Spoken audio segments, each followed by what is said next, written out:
Allora Livia, oggi avete conquistato questa soffertissima partita per 3-2 con Busnago, avete messo un altro mattoncino importante verso la salvezza e i tuoi 16 punti ti hanno reso una delle best score di questa partita, solo dietro a Carlotta e ad Alice. Quali sono le tue emozioni? No, sono felicissima, stanche e morte, ma è stata proprio una battaglia, ci ha messo tutto il cuore, tutto quello che avevamo. Siamo stati molto bravi secondo me a reagire, cioè dal primo set che abbiamo fatto più fatica, a entrare in partita, a fare il nostro gioco, a far fatica a loro e a sudarsi i punti, quindi sono felicissima, felicissima.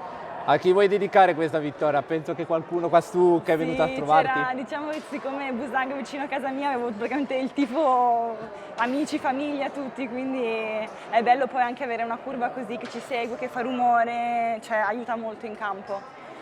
Allora, voi oggi avete conquistato questa quarta vittoria consecutiva. Tra pochissimi giorni avrete un turno infrasettimanale in cui andrete a recuperare l'ultimo match con Bedisole e dopo sarete alla pari con le altre e se vincerete la prossima ovviamente metterete una seria ipoteca verso la salvezza. Sì, sì, infatti a mercoledì avremo Bedizzoli in casa da noi, quindi dai, speriamo bene, speriamo di continuare questa striscia positiva.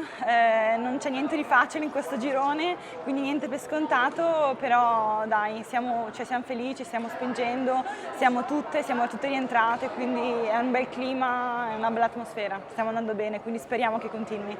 Grazie Livia, in bocca al lupo. Grazie, ciao! E buon riposo allora anche. Sì.